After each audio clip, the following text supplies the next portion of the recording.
Stanford University.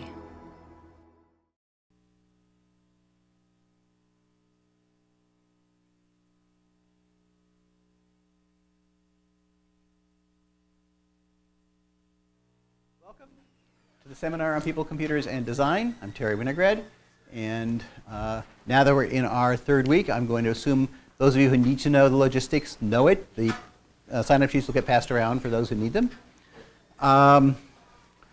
No general announcements, quick announcement. Next week we have Android Kern coming from Texas, but he's not somebody you would think as a typical Texan. He's done a lot of interesting work on art and media with computing and has a group there doing that. So he'll be giving the talk next week.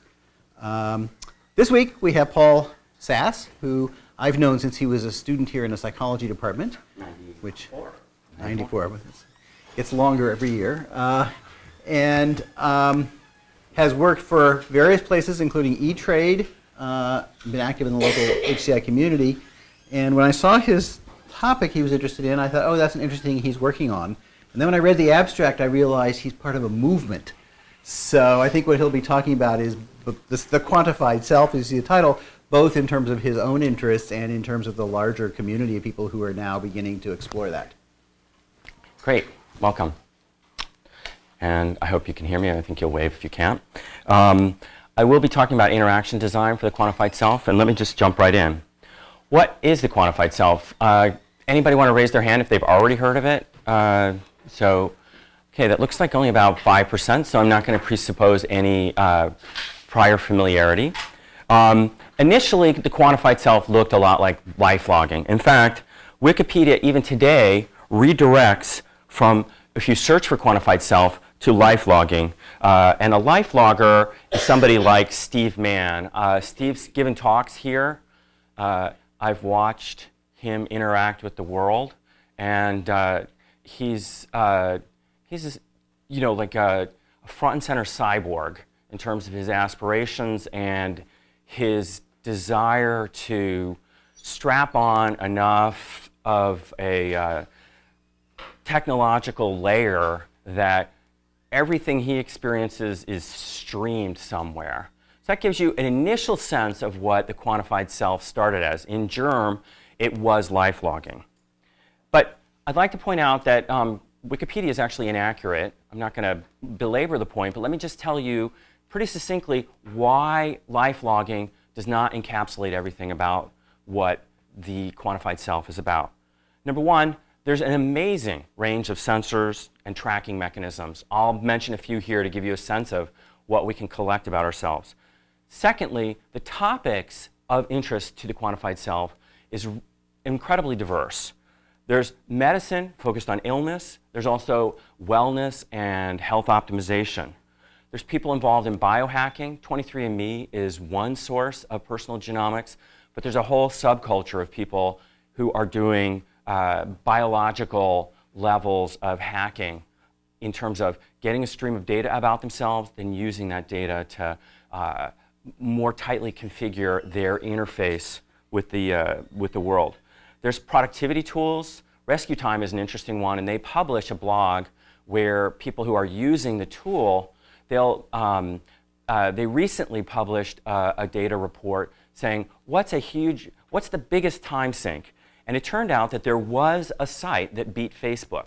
Facebook was number 2, but Google Reader, which is an aggregator of a lot of blogs, ended up in first place. Rescue Time is an instrument that you put on your laptop or computer, and then it will actually tell you afterwards where you spent your time.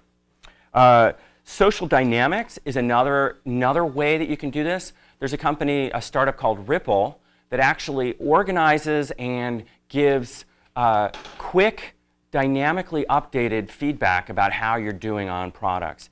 Apparently, Facebook is using it in its current iteration. And I'd say that when you start to think about, how am I doing and what do you think of how well I'm giving this talk, then you can start to think about what is happening when the moment I give you my first sentence, By the time I'm doing the second sentence, I start to see reviews. People going, meh, or huh, or interesting. So you see that in Twitter back channel. Now imagine that you instrument that so that there's some kind of visualization, maybe doing some kind of text mining on it. And before I get to my second slide, I'm seeing some kind of feedback on how interesting my topic is to the audience. Finally, there's mood, there's money, there's so much more, and I'll give a few examples. Another thing that makes the Quantified Self significantly different from life logging is that it's collaborative. Patients Like Me, Cure Together, those are two sites where people with chronic conditions go, report what they're trying out, and then use their own exploration of a set of treatments or approaches to accumulate something that's like quasi-clinical data. And it's phenomenal to see what can happen.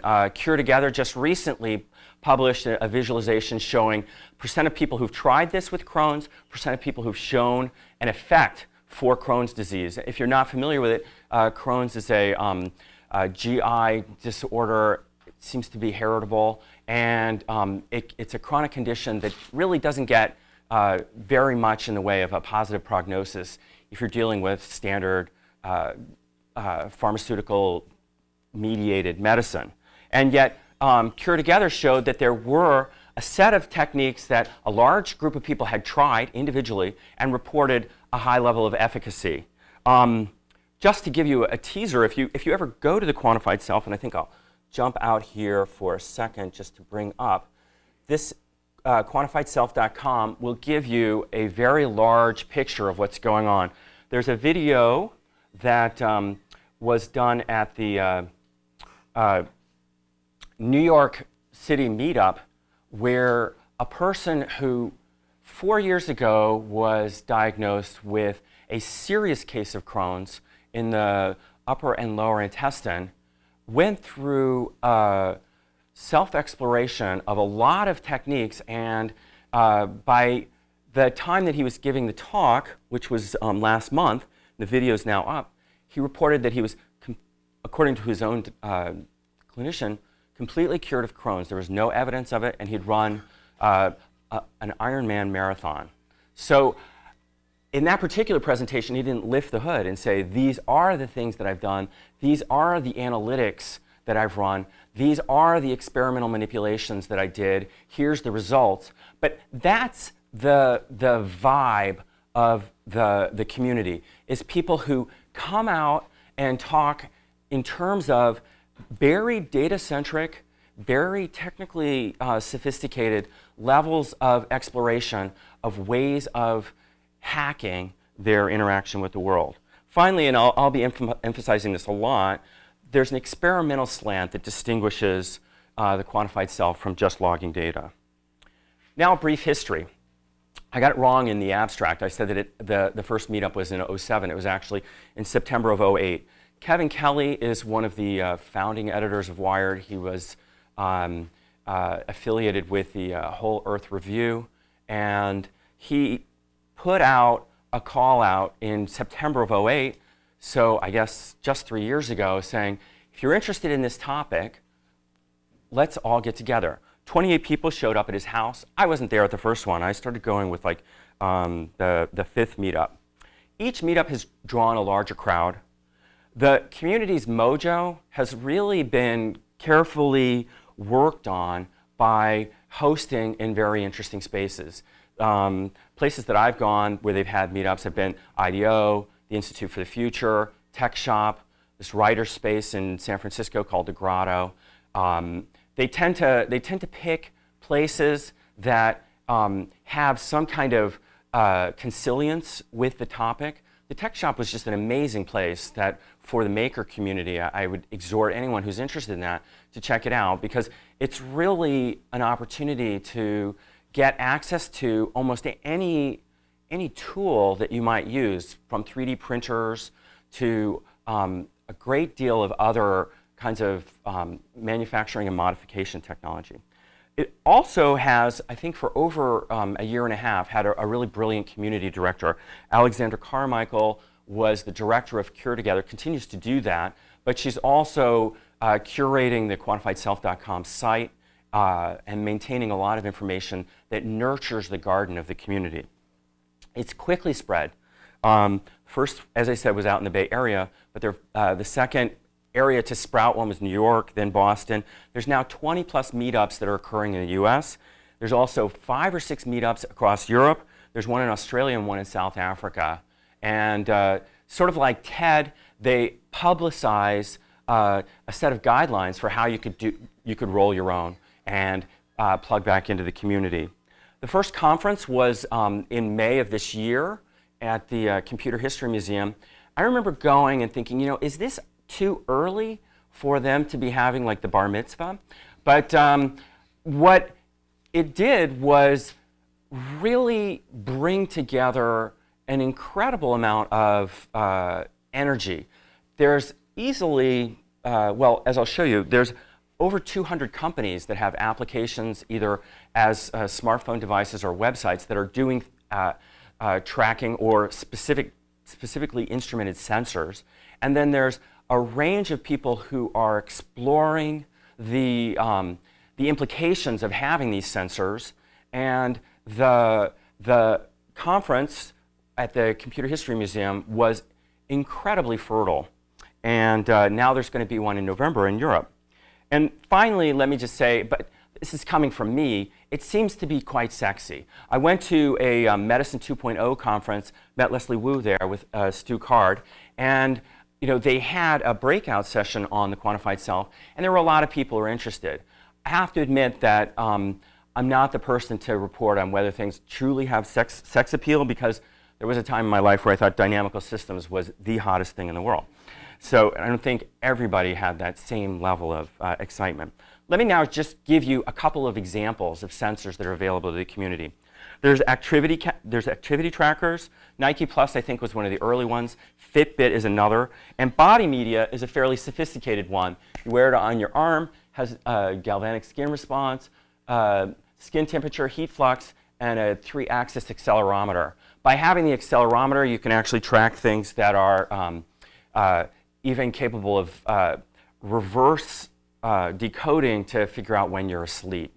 But there's others. There's a dedicated sleep tracker called the Zeo.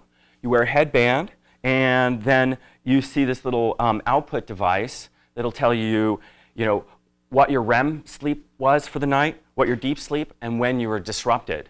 It was initially designed, I remember finding out, I guess in graduate school, that if you're woken from REM, you're actually instantaneously alert.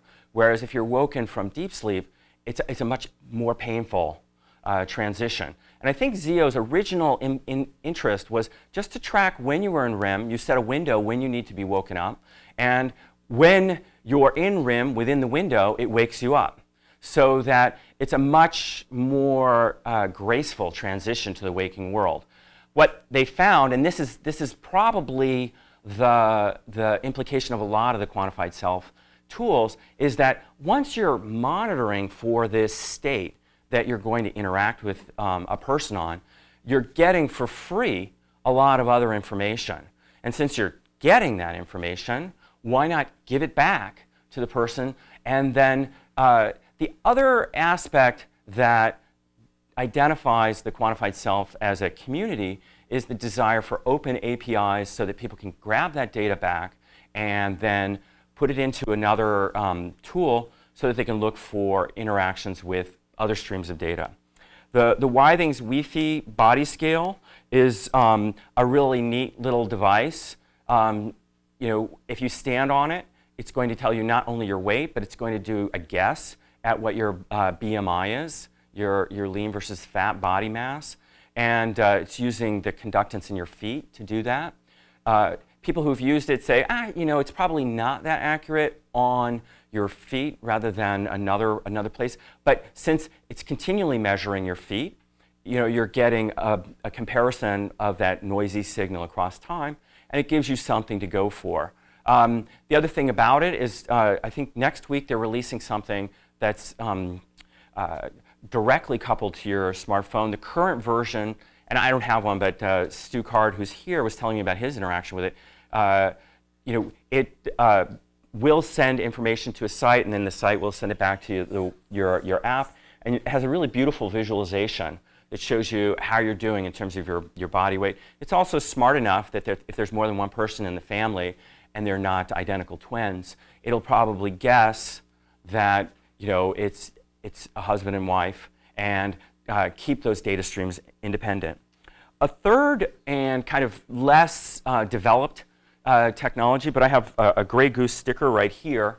It's an RFID, a radio frequency ID sticker, and then you can put that on objects and then measure movements. So one that they've talked about is putting the RFID sticker on your toothbrush and then measuring whether it gets the back and forth motion at the right time. They have like a gamification overlay where you're mowing the lawn or moving your bicycle and racking up points. I don't know if people have seen the talk Game Apocalypse, but that kind of encapsulates that view. I'm certainly not going to flog the now twice dead horse of gamification in this talk, but I would just say that Grey Goose gives you this simple little device for slapping stickers on things so that you can start to keep track of whether you're moving X through Y and Z space at the times and intervals that you want. Now, let me just say something about just how scary smart smartphones are. This is a device that already exists, the instant heart rate. As you see, you just put your finger on the camera lens, and it's able to extract from that all this information.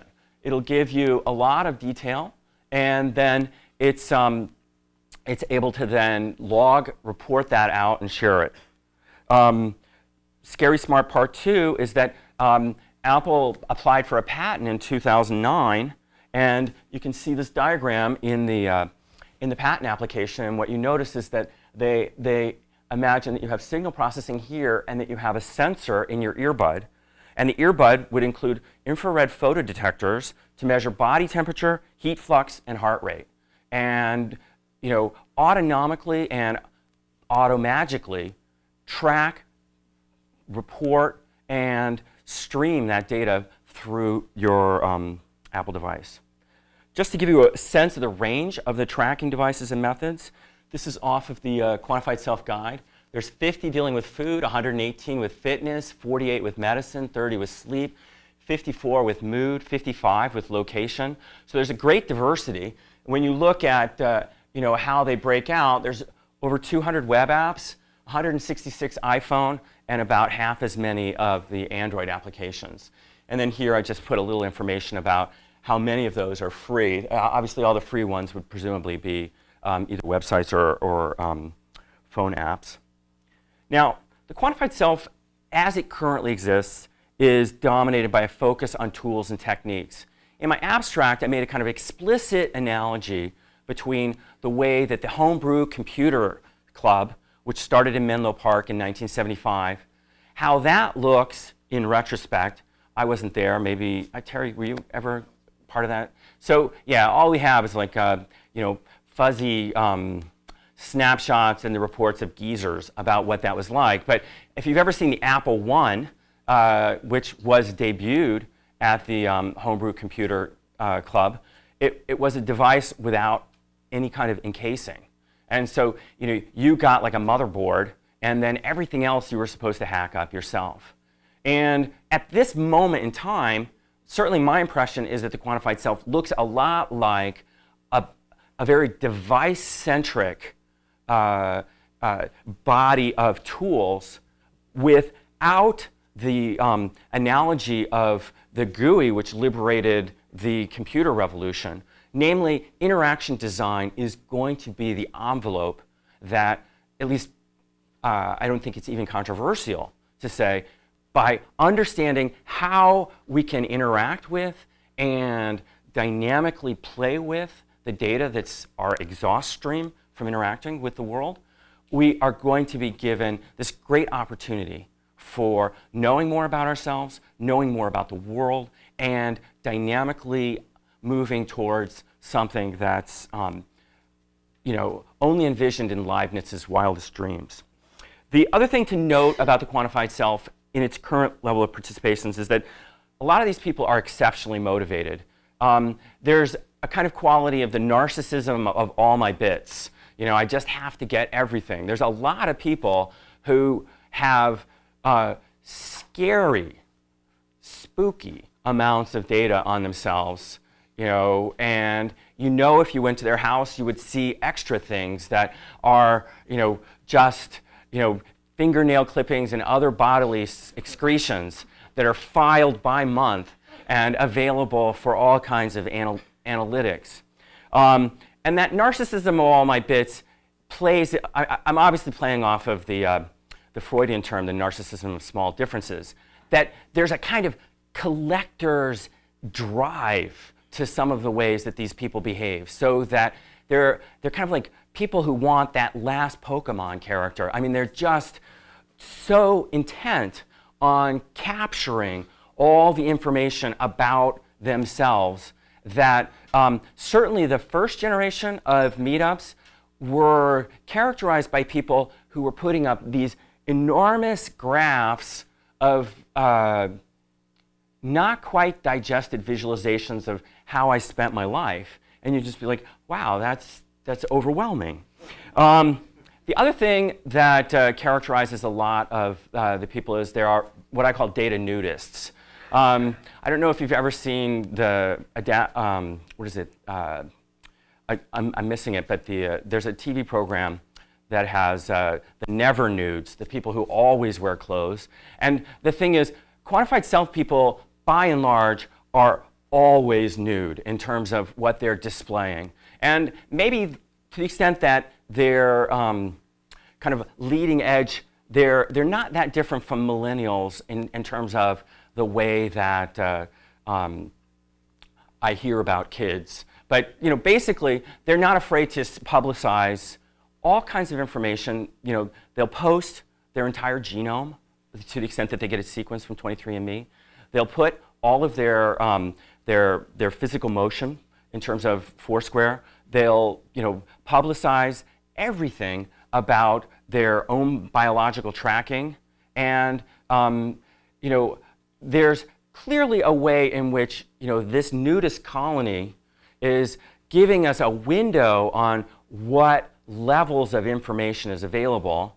But as it moves into the mainstream, I think there will be a little more opportunity for discretion in terms of just how much you choose to disclose.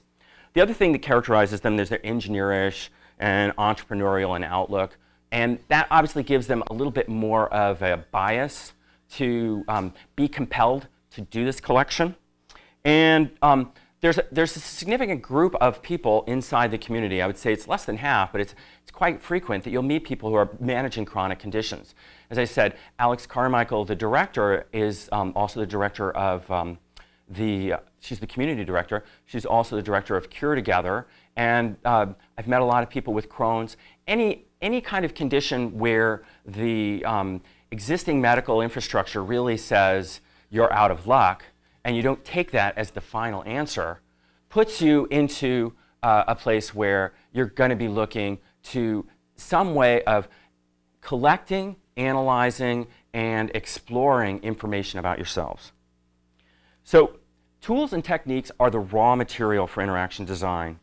A lot of what the quantified self looks like is a reminder to me of all those late night infomercials where they show you some weird device that will enable you to do everything you need to do, and you can just say goodbye to your gym.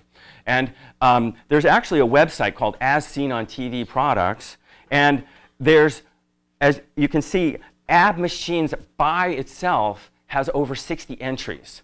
So like science fiction, which often seems to have a one-to-one count between the number of people who read it and the number of people who write it, it seems that these kinds of devices are made by one person for one person, but sold to lots of people who think, oh, I can be like that person.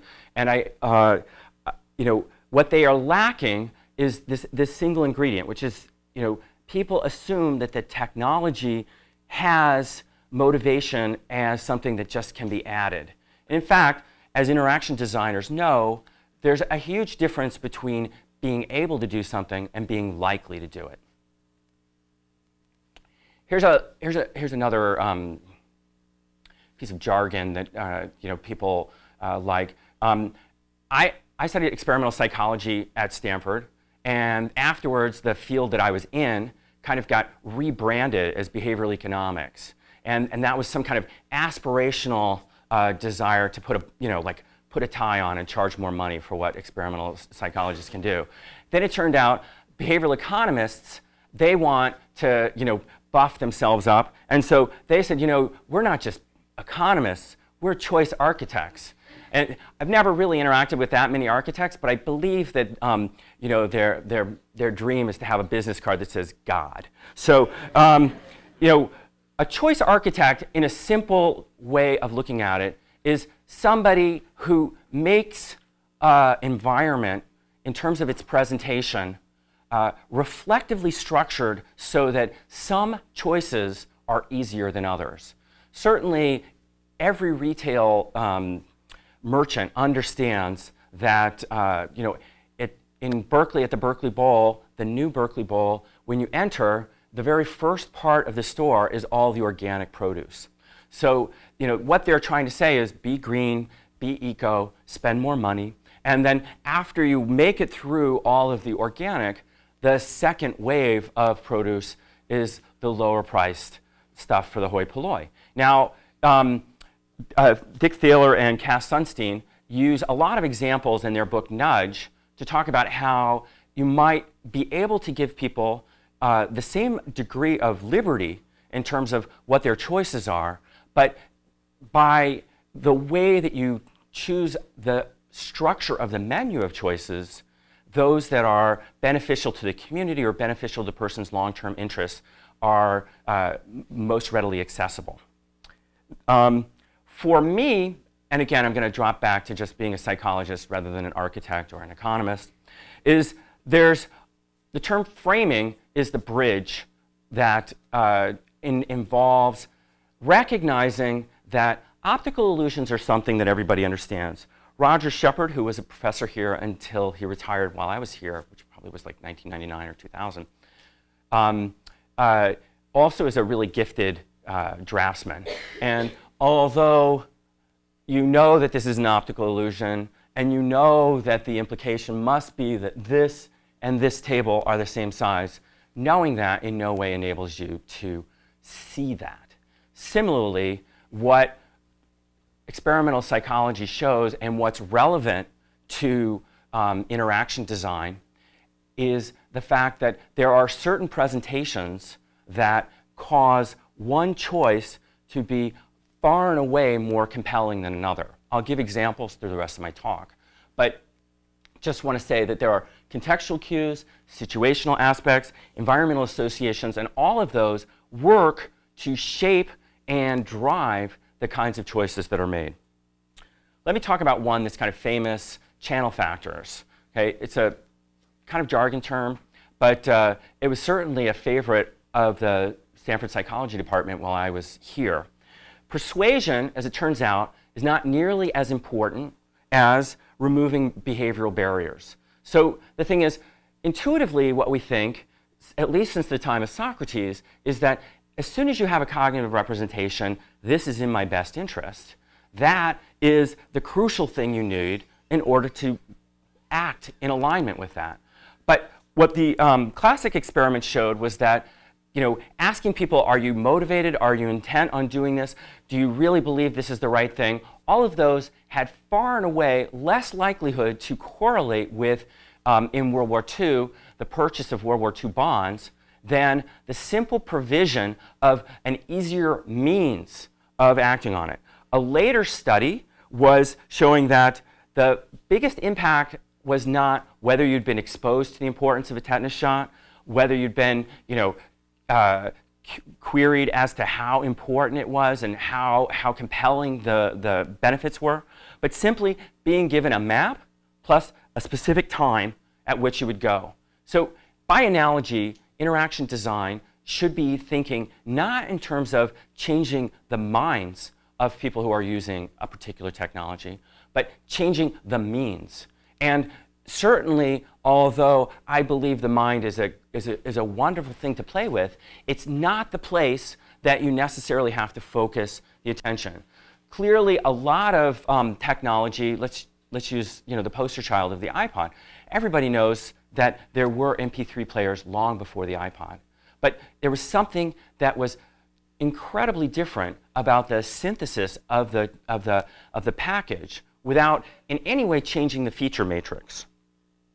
Now I'm going to just talk about a few psychological findings that are relevant for interaction designers. First is a research that was done here. Sheena Iyengar studied the fact that when you give people greater choice, they actually reduces the likelihood that they'll act on that. So are many people familiar with Draeger's? If you're living on campus, you might not realize that one of the most extraordinary bazaars of food is about 2 miles from here in Menlo Park. And Sheena had been kind of impressed with the fact that there were over 300 kinds of jellies and jams. She would like to go and taste the wares, but she also noticed that, like, in spite of the vast range of choices, she often left without having bought anything. So she ran an experiment where on alternating hours, she presented either 6 jams or 24 jams to people. And in each case, they got to taste as many as they wanted. And in both conditions, they were given a coupon that gave them a discount if they purchased a jam. Now, in America and in computer science and in economics, the presumption is that the maximum amount of choice is the maximally beneficial state. But when people were given a range of 6 to taste from, they were 10 times more likely to actually make the purchase. It's an interesting study. Initially, it seemed like, this is just some kind of toy demonstration about how people behave in a strange setting where jams and jellies don't really matter. Sheena followed up that research with 401ks. She found that when a company had a very small number of options, the rate of participation was much higher than when the number of choices that you had from where you would allocate your retirement fund increased. In fact, it was a linear function. The more choices you had, the more likely people were to not ever enroll.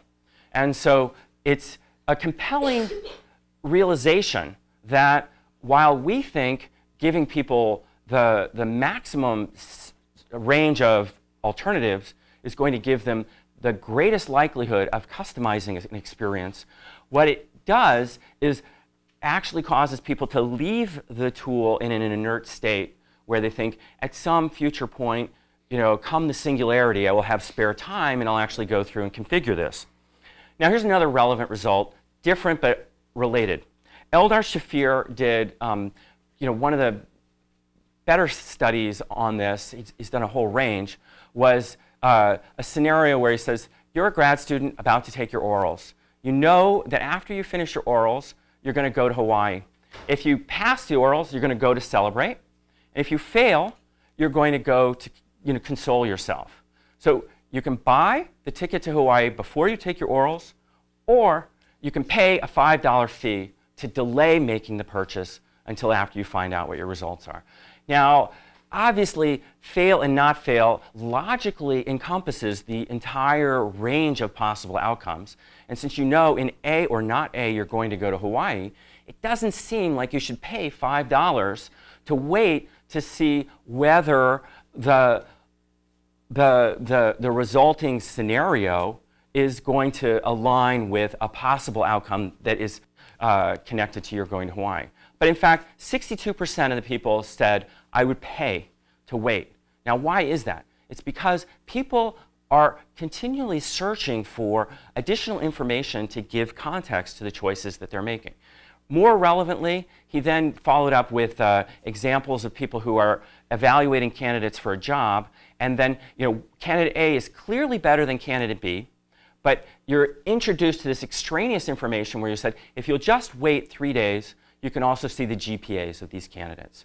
And even though everybody knows that there's no possible outcome in which A, who's superior to B, that she's going to lose to B if his grades are better, to the extent that you give people the option to delay action until they've collected more information, the default and the compelling thing to do, as anybody who's been in graduate school and decided between finishing and collecting more information knows, is to spend a little more time gathering data. Now, the last point that I'm going to connect to is recent research by Roy Baumeister. It's not actually that recent, but it's just been packaged up and given a little bit of higher visibility. There's a new book out called Willpower. And in essence, what he shows is that the act of deliberation, going through making choices or resisting temptation, deplete some kind of fund of your internal register. So when you have people do difficult things and then expose them to a level of temptation at a later point, if they've gone through and made a lot of decisions about where these things go, and I think this particular line of research was inspired by a grad student who had just set up her wedding registry. And so she noticed that although it was in some sense in her interest to tell people what she wanted, the very act of explicitly indicating which kind of sheets, which kind of coffee cups, which kind of things was fatiguing to her. Now, although we kind of know that, the Baumeister research shows that if you go through an exercise where you're making a lot of elaborate decisions, and then you're faced with another decision where you need to motivate yourself, exercise some willpower, you'll actually be less likely to resist the temptation. It's an interesting line. I think it's aligned with our intuitions, and it's certainly part of the picture that I'm trying to paint here today, which is to say that the presumption that we can analyze, synthesize, and make a decision across a range of exhaustive choices is losing sight of the exhaustion inside that exhaustive choice set. So what I believe interaction design is the reduction of complexity.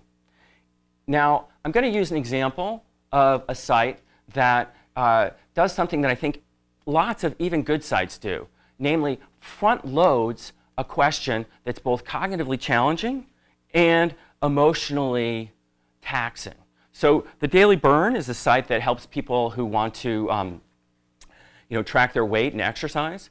And yet, the very first thing you do after signing up is get prompted, what is your main fitness goal? Now, seems simple, seems rational, that if you're asking somebody how to help them, the first thing you should do is say, well, what is it you're trying to do? While I was here at Stanford, I did my dissertation research and discovered a phenomenon that I labeled the Delmore effect. In a nutshell, what the Delmore effect is that when I asked Stanford undergrads to tell me what were their goals for their top-ranked priority, and also what goals, steps, and plans they had for a lower-ranked priority, it invariably fell out that people had much more explicit goals, much more clear steps and plans related to a lower priority goal.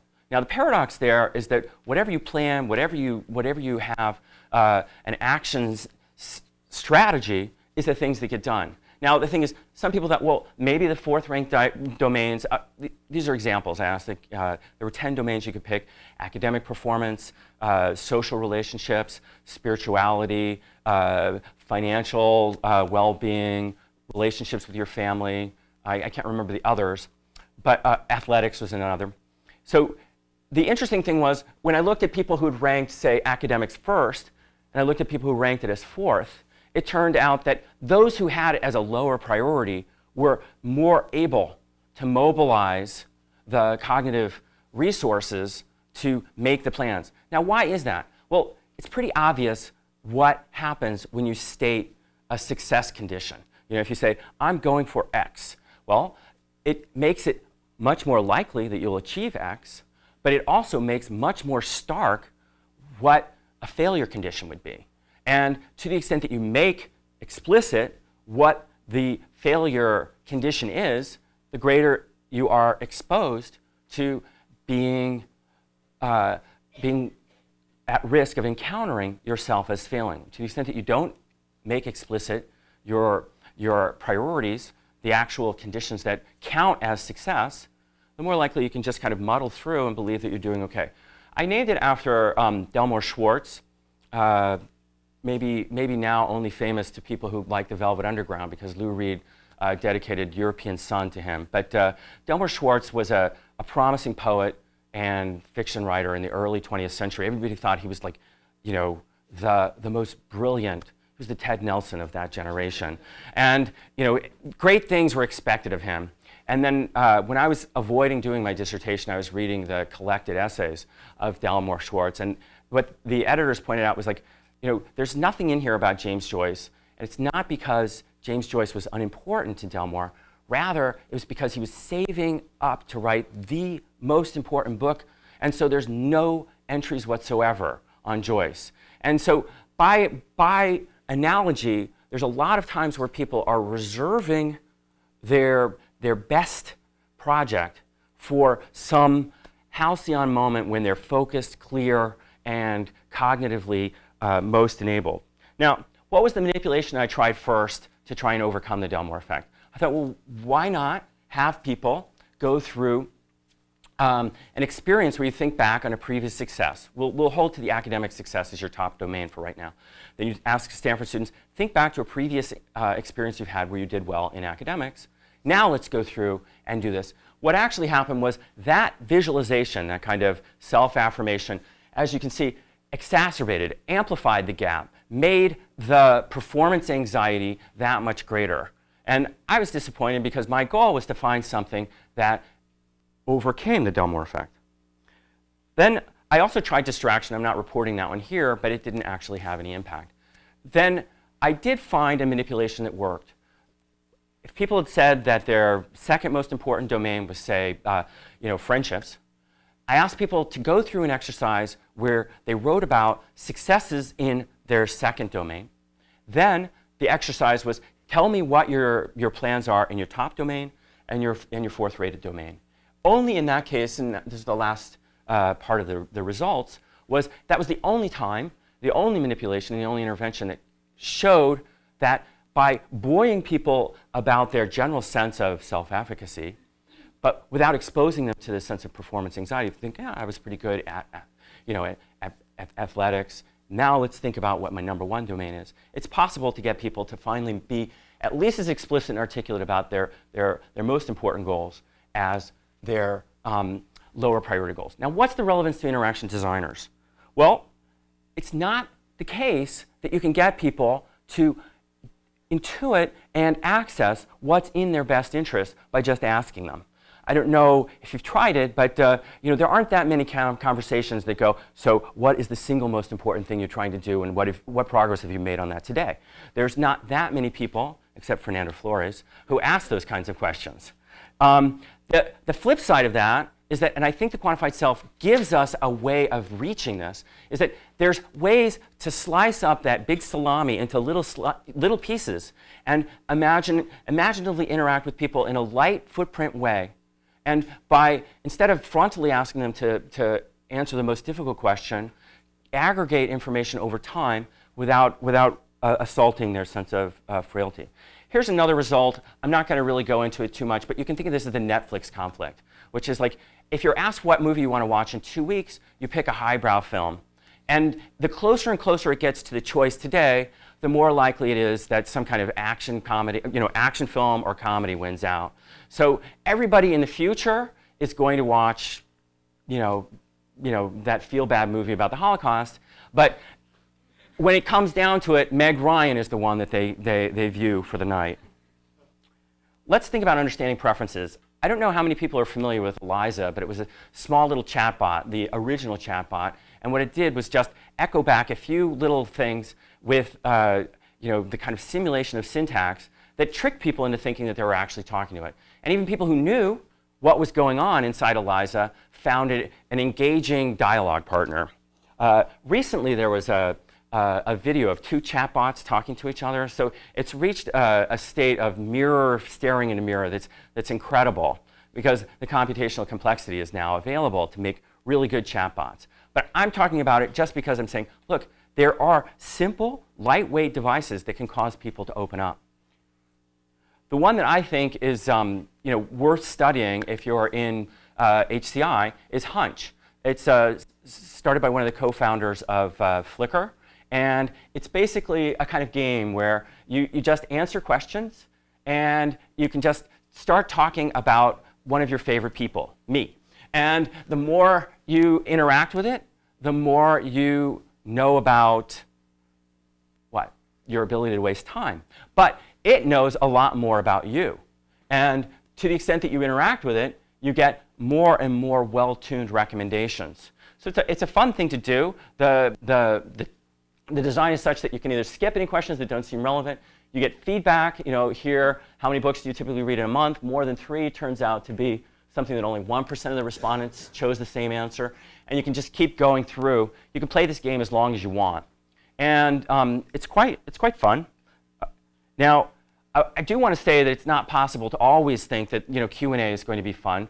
Let's let little Clippy rest in peace. The problem with Clippy was that it was all about Clippy, and you want it to be about you. I'm going to talk a little bit more about how to automate choice, because again, that's an important thing. Subscriptions are a way to reduce the friction of decision making. Theater tickets, gym memberships, all try and bundle up and in one choice determine what you're doing. Amazon does that. Medical insurance is another case where it seems irrational. You could actually save money by saying, oh, let me have a deductible of $10,000. But most people don't want each and every occasion to go through an assessment of, is this worth the money? So they're willing to pay more to not have to decide in the moment whether they should get medical care. And the quantified self, to the extent that it should learn from this, ought to intrinsically capture a trail of information without requiring any deliberation. What's an example? Equanimity is a precisely vague meditation timer. So as you can see, that's a timer that's set up so you say, I want to meditate for 10 minutes, and then like in the moment that you want to peak, if you've got a digital output, you would have a lot of significant cruft. You'd see 4 digits of information, and that's going to pull your brain in. The designer here has just given you this very useful pie diagram that's elegant, gradually shows you peak with one eye and you have an instant understanding of what you're doing. Now, okay, what's that? That's just a tool that you need to use. But notice what you get. By the intrinsic utility of using it to time your meditation sessions, it outputs on the back end information that's useful to you so that you can see what your average frequency is, what your current rate of run is, what your longest run is, and total number of hours doing meditation, and then these little bar charts. That, I think, is the exemplar for something which differs from, if you remember the heart rate monitor that I showed you, to interact with that, what you need to do is tell yourself, I should get a reading. And at that moment, you interact with it. Most of the quantified self stuff involves somebody making a deliberate choice to collect a bit of information, use a device, and then that information is collected.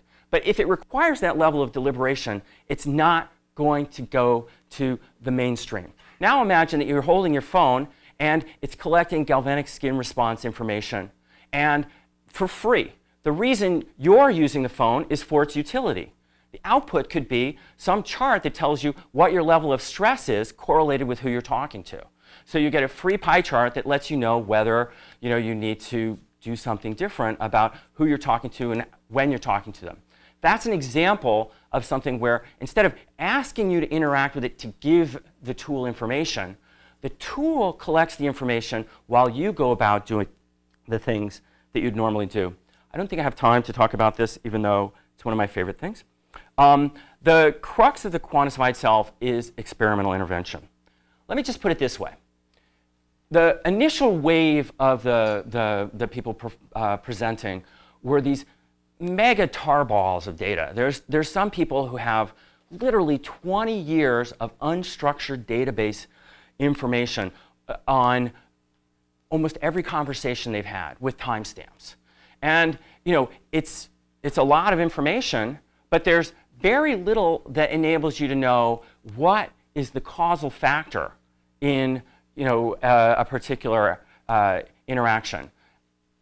Life logging simply collects the information, but you'll never be able to tease apart what is the cause and what is the correlation. The key, and maybe I'm just saying the Full Employment Act for experimental psychologists is to remember that in the, Steven Pinker said this pretty eloquently. He said, you know, from the beginning of time until now, there's only been one world. So we can't really tease apart which things happened because of the Big Bang and which things happened because of some interaction since the Big Bang. But there is one way to create alternative possible worlds. And that's what a psychologist calls a cell, or what a clinical trial calls a condition. And to the extent that you partition and randomly assign people, and you say, you're in group A, you're in group B, you're in group C, you're in group D, the random assignment guarantees that you have this ability to believe that the differences between the cells is due to the assignment of that condition, rather than to something that is due to background correlations. Now, there's a hazy part here in some of the stuff that I mentioned, like the Crohn's conditions that cure together, because you have opt-in participation. Nevertheless, a lot of the quantified self opportunity comes from people saying, you know what, I'd like to experiment, and this is a tool that's going to give me the means to do that. So I think of this as like, at least so that I connect myself to Kant, that my own Copernican revolution in terms of thinking about it. Initially, it seemed like we're trying to track what we are. Now I think, you know what? No, we're going to use the tools and means of the quantified self not to track where we are, but to send instructions to us to do certain things that we want to find out about. Let's use the example of exercise, eating. The paleo diet is something that a lot of people are interested in inside the quantified self. Steve could talk more about it, went to the conference. But nevertheless, if you think about it, instead of just saying, what are you doing? Like, the life logger would take, your last year of data and say, let me find the 5 times that I did physical exercise in the last year. Let me study what was correlated with those 5 occasions. And let me see if I can, somehow bring that about. The experimental intervention would say, you know what? It's not going to be due to anything cognitive. It's not going to be due to anything ambient. It's going to be due to things like channel factors. And let's create a new channel factor. Let's send an instruction set that says, time to exercise. And now that you've used the quantified self as a loop, telling somebody time to do X, what you're really using the tracking mechanism for is a way of monitoring compliance. So let's think about what I was saying about decision fatigue. It's actually pretty hard to make decisions. It's hard to know what you should do. But let's conceptualize yourself as 2 independent parties. There's a commander-controller who's sitting at T0. This is the person who's picking the movie that's 2 weeks in advance. Or another example from behavioral economics is that it's very easy to get people to agree to save money if you're talking about future money rather than today. Now, the executor of that script is somebody at a later point in time, you downstream. This is not very different. I mean, it's really just a fancy way of saying that there's one person who sets the alarm clock and there's another person who interacts with that alarm clock. And as we know from experience, the person on the other side of that transaction is likely to hit the snooze button. So what you do is you set up a stream of decisions that are in your long-term self-interest. You send those instructions via the quantified self's mechanisms to your future self. And then you observe the success in implementing those. I don't know if anybody's seen Atul Gawande's book, The Checklist Manifesto, but it's a compelling argument that at every level of expertise, people can be dramatically helped by boiling down the action steps that they need to do. Surgeons and pilots, people who are making life or death decisions, actually go through checklists. Well, pilots do and surgeons don't, but obviously both should. And what I'm thinking is the quantified self creates an opportunity for us to give ourselves this kind of information. Now, I noticed that I'm not going to have time to talk about everything. So I just want to say that experimental design is a cognitively challenging thing. As I mentioned from some of the earlier research, when people are faced with an uncertainty, the default thing to do is to delay making a decision. So I've noticed that a lot of the quantified self attendees collect but never experiment, because experimentation, I think, requires some extra step where you're willing to just leap into the void. It's reasonable to expect that people want to explore what could improve their productivity or their health or their sleeping habits, but they don't know which of 5 things to do. So what I envision is some means for people to just show up and say, give me an intervention. And it just says, okay, you're an A, you're a B, you're a C, you're a D, you're an A, you're a B, you're a C, and D. And then rather than choosing, you're simply following an instruction. And then the site can actually collect information on how A's do, how many A's drop out, how many A's are above 80% compliance. And just by virtue of randomly assigning people to conditions, you can collect and communicate back to the world how effective those things are. Genomera is a website that a woman, Ari Gentry, is using to recruit people to directly enroll in it. ABA experiment, Orange You Sleepy is something. So motivation and self-management. I just want to say that the loop of sending instructions to my future self and then using the quantified self technology to monitor compliance sort of sounds like some kind of panopticon. On the other hand, I have to say when I put this talk together, I started to get really depressed. A panopticon is Jeremy Bentham's vision of the optimal, humane prison where there's an eyeball watching each and every prisoner. And I honestly got depressed. I was like, I don't want to be bossed around by me. I mean, so what?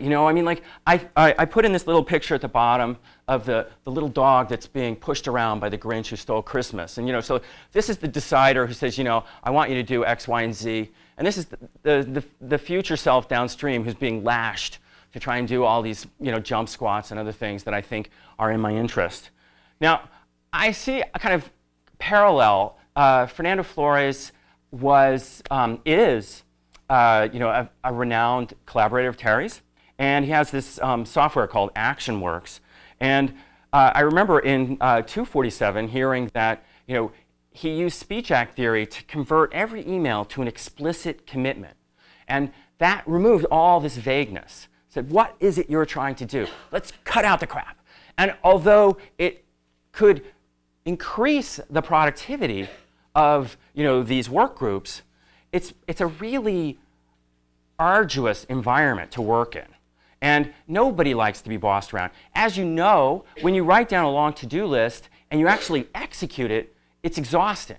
You still feel that you're being pushed around. So what I think the quantified self is going to do, and what I think interaction designers, and specifically experimental psychologists who are gifted in understanding motivation, will study, is what is the optimal mechanism for managing yourself. Because I'm sure that there have to be some kind of chance-like, aleatoric is just a fancy word for chance, some element where you get a freebie, a get-out-of-jail-free card. You get like a communication that says, as long as you hit 80%, you're great.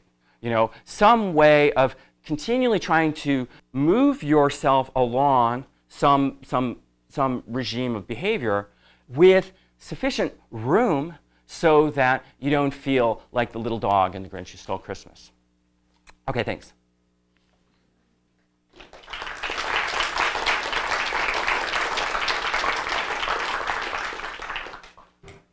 Any questions?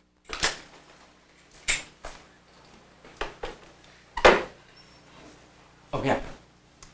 When you were talking about relevant self-affirmations versus other forms of self-affirmations, and the relevant ones are effective, I didn't really understand. Okay, let me step through that. Okay, so relevant self-affirmation. Okay, so the first self-affirmation I did was like, what's your number one goal? Let's go through an affirmation about that.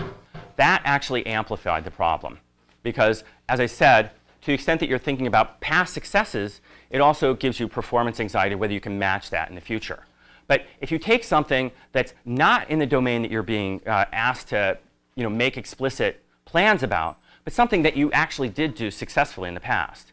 If I think about how I successfully chose a jam, then that'll give me... If you think, well, specifically what I did was I told people, what was the second thing that you chose? Let's go through an exercise and think about visualizing previous successes you had in your second ranked domain. Now that you've gone through that, you have a sense, yeah, I can do things well. And then I'm not turning around and saying, okay, what future successes are you going to have in that second domain? Rather, I say, okay, you've gone through, you've reminded yourself that you're not so bad. Now, let's think about what you're trying to do in the thing that you say is most important. Does that clear that up? Yes. you assume that the difficulty of achieving the goal of top rank domain is the same as achieving the goal in a lower rank domain?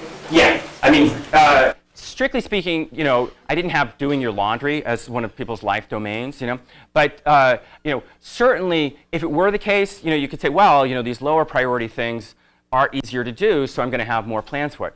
What I found, rather, was that if you made it your top domain, and as I said, somebody who put academics as their top domain had a harder time articulating all the steps that they were going to do than if it were a less important domain for them. So I could match people who said it was their top with people who said it was a lower priority, and found that the people who hadn't so much investment in the importance of that were able to more easily generate articulate and explicit plans about it. Yeah?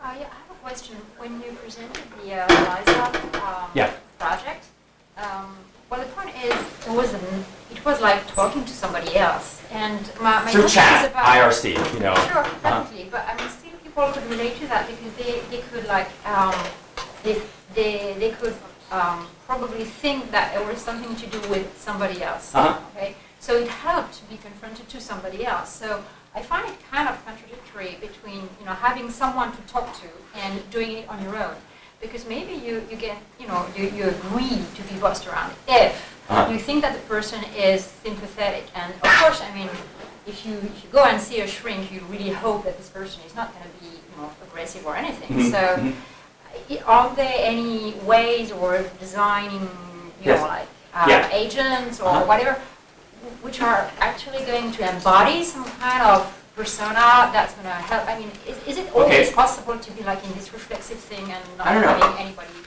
front There's a of you? website called Compassion Pit, which is kind of like a non-pornographic, non-visually based chat roulette. And so, you can go there and complain. And, there's venters and people who are willing to listen. And, the thing is, although, in my discussion of the quantified self, I am, solipsistically shrinking down to just me in relation to another version of me at a later point in time. It's entirely tractable. Last night at the Quantified Self meetup at IDEO, there was an IDEO designer who said, what we're really interested in is the quantified us.